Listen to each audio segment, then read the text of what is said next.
Halo, selamat pagi Bapak. Apa kabar? Pagi Pak Muklis. Iya. Halo, selamat pagi Mas. Iya, suara saya jelas. Channel selama 2 hari. Mas Firmansyah di bau-bau di kotanya apa di mana? Ini adalah pengembangan dari software dulu namanya Land Development atau Land Desktop. Mungkin banyak kawan-kawan sudah pakai ya. 8 dibawa ke Civil 3D namanya. Civil 3D sudah berbasis BIM, Building Information dan Modeling. Jadi nanti kita bisa integrasikan desain kita dengan InfraWorks atau mungkin dengan Revit untuk menuliskan materinya untuk training selama 2 hari ini ya. Yang pertama adalah kita mengenal zona UTM Indonesia, di mana sebagai pekerja infrastruktur kita harus wajib mengetahui lokasi-lokasi di mana kita berada. Ini sangat mudah sekali, tapi kadang mungkin orang banyak yang tidak begitu aware ya. Bagaimana kalau kita bekerja infrastruktur, biasanya pekerjaannya adalah kebanyakan luas atau memanjang, berbeda dengan pekerjaan-pekerjaan gedung. Yang kedua adalah import point. Jadi perencana harus mengetahui bagaimana alat survei itu bekerja lalu menghasilkan produknya berupa koordinat dan elevasi. Nah, kita harus mengetahui cara mengimportnya, walaupun kita mungkin tidak harus belajar menggunakan alatnya. Tapi lebih bagus kita punya pengetahuan dasar bagaimana mengimport, apakah north dulu atau east dulu, lalu deskripsi yang masuk juga harus kita pelajari ya. Yang ketiga adalah membuat lahan. Kalau di Civil 3D dinamakan surface.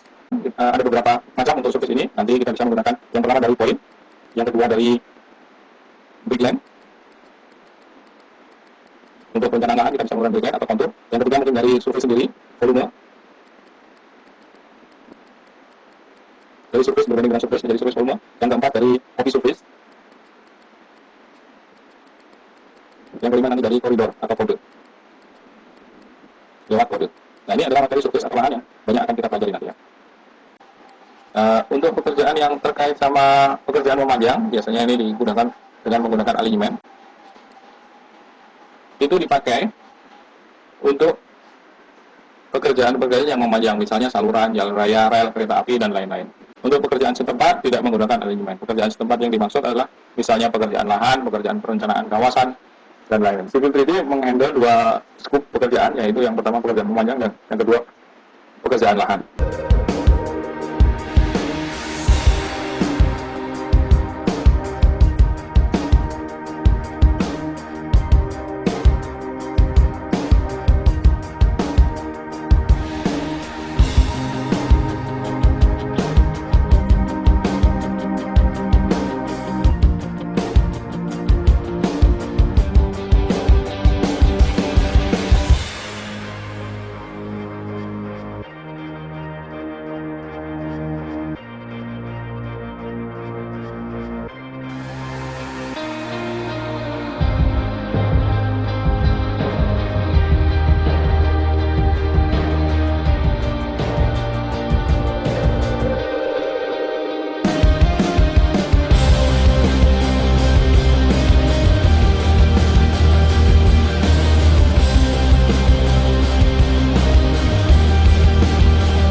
Mungkin kita mau menambahkan keterangan, atau diskusi-diskusi lain. Create alignment by layout atau from polyline. Jika from polyline kita sudah punya polyline, tapi kalau ini tidak bisa dikonversi jadi polyline karena dia jadi tangan-tangan seperti ini. Nah, jadi kita menggunakan alignment, create by layout, lalu pilih kasih nama, misalnya alignment mana, misalnya alignment ini daerah puncak ya. Oke.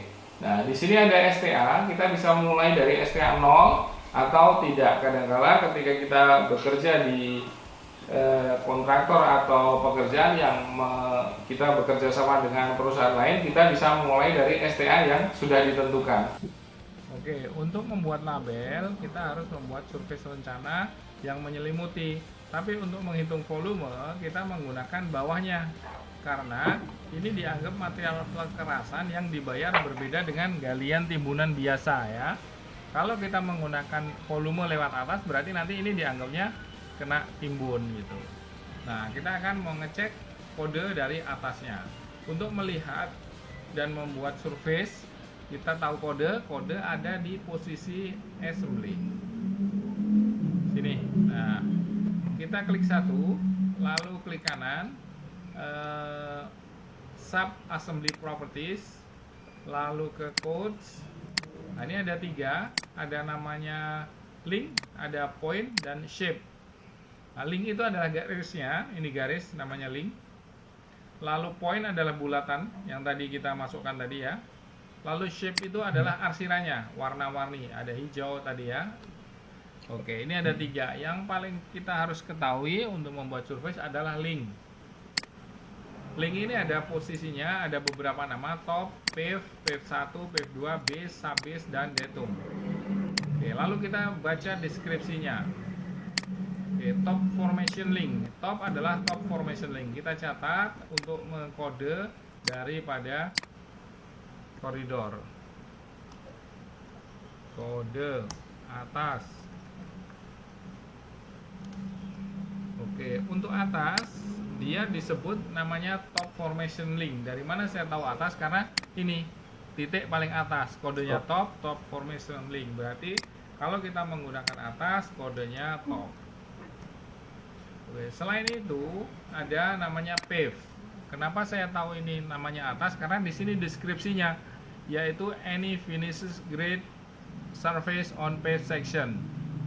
Berarti semua yang ada di atas itu namanya pave. Jadi 1 kali garis ini dipanggil 2 kali, yaitu top dan pave. Nah, sisanya pave 1 adalah first pavement, garis ini, lalu pave 2 second, base dan subbase.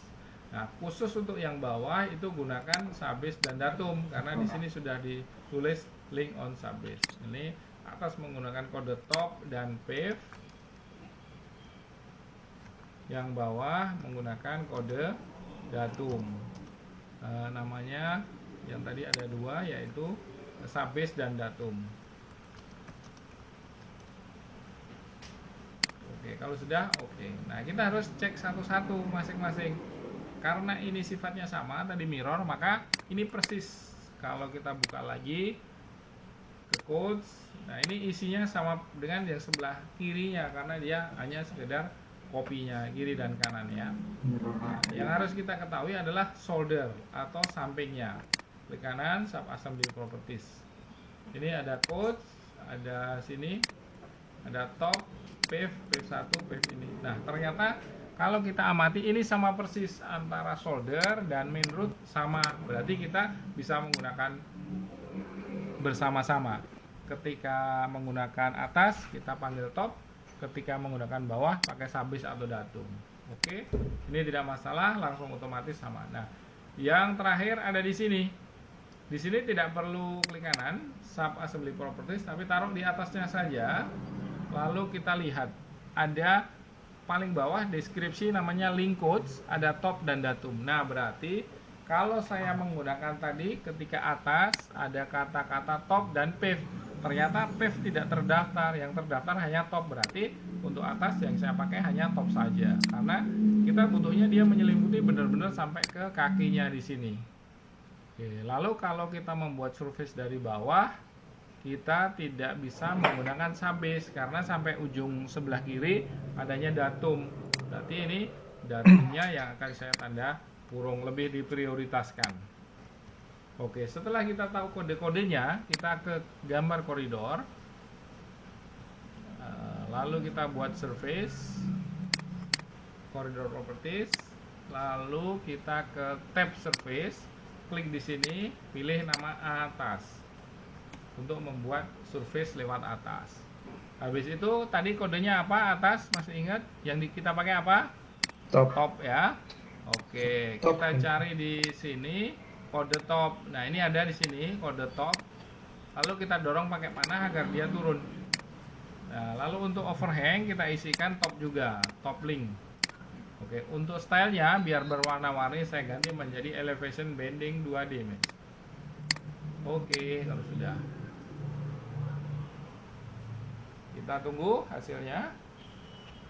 Nah, ini sudah jadi. Otomatis selimut tadi udah menutupi badan jalan. Tapi ada kekurangannya, yaitu seperti yang saya terangkan di awal, ketika kita membuat surface, biasanya poin-poin terdekat saling terhubung. Ini juga, jadi poin-poinnya masih belum update. Nah, untuk itu kita harus membuat namanya boundary. Nah, boundary akan berhenti pada posisi ujung dan ujung. Nah, untuk menghentikannya di sini sudah disediakan poin kode namanya P2. Berarti di boundary-nya kita akan selesaikan di poin kode P2. Poin kode itu bulatan kecil tadi ya. Kita klik koridornya lagi karena dia ketumpuk sama surface, maka ini display order, send to back. Klik koridor, klik kanan, koridor properties, lalu ke boundary, klik atas, klik kanan, add automatically P2. P2 adalah kode yang di sebelah kanan dan kiri kaki tadi ya. Oke, kalau sudah. Kita lihat hasilnya. Kalau masih melenceng ada yang harus dicek lagi, tapi kalau sudah di dalam radius maka kita pakai yang ada. Oke, sudah masuk semua ya. Berarti kita tidak perlu memberikan manual tadi. Kalau tadi kita belajar memberikan boundary sini lewat manual kan, delete line gitu. Nah, sekarang semua serba otomatis. Langkah berikutnya tinggal memasukkan ini ke dalam cross section. Ini belum ada labelnya. Lalu saya cek di sini. Saya add sample more source. Lalu ini koridor atas. Nah, masuk ke sini. Atas itu adalah nama surface yang tadi dibuat. Jadi surface-nya berbeda. Surface umum atau surface awal adalah surface seperti ini. Surface yang dibuat koridor ada gambar jalannya. Lalu existing saya ganti warna menjadi comparison atau finish ground. Saya ganti warna menjadi warna merah misalnya. Lalu ketebalannya kita bisa atur. Oke.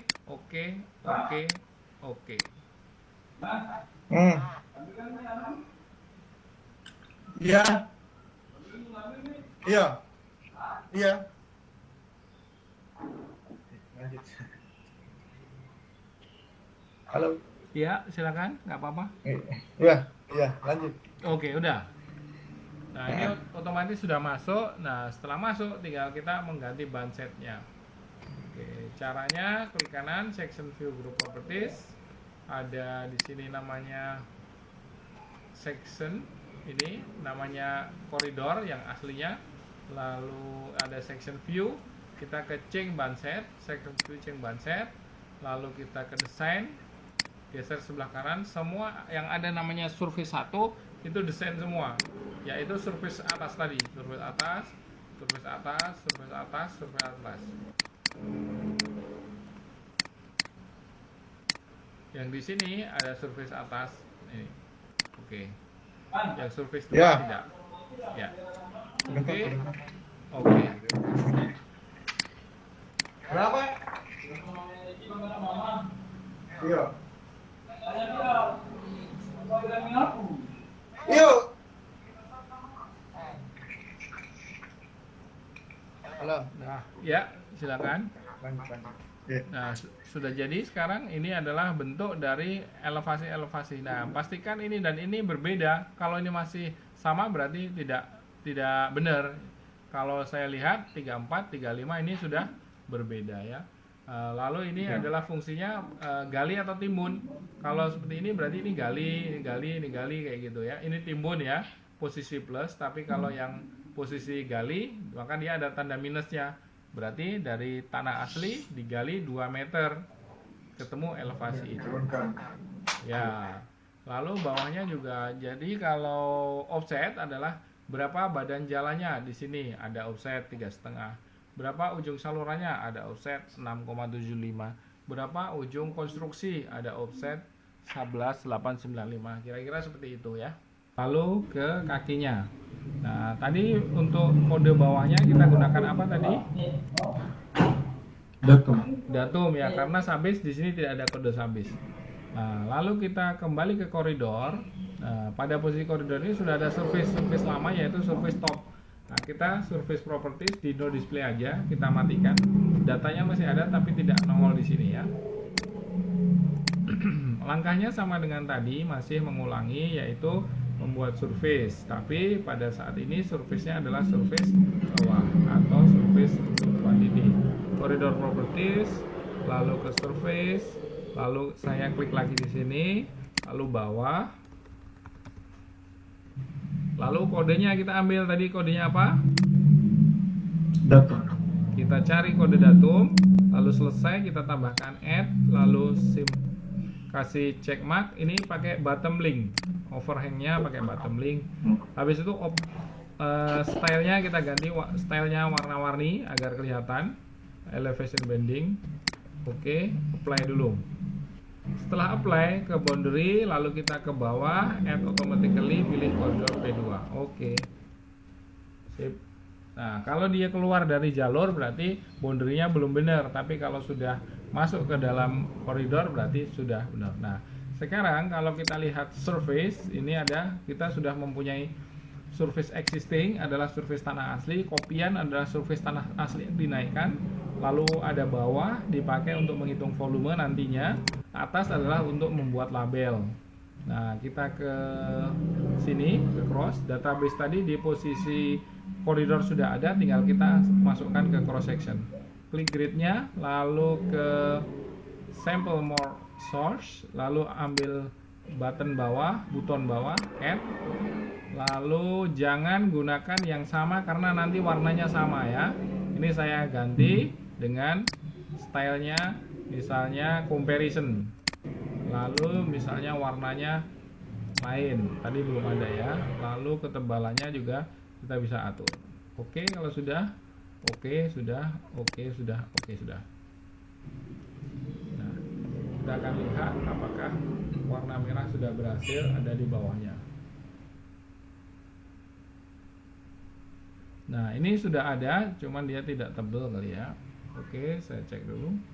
Nah, ini sudah ada, cuman tidak tebal ya. Oke, ada warna merah, berarti nanti volumenya masuk. Nah, untuk menghitung volume, karena dia sudah ada surface di sini, tinggal kita ke section, compute material, lalu oke, lalu ini pilih EG adalah yang bawah. Maaf, yang existing, yang datum adalah datum, pilih yang bawah tadi. Oke, kalau sudah.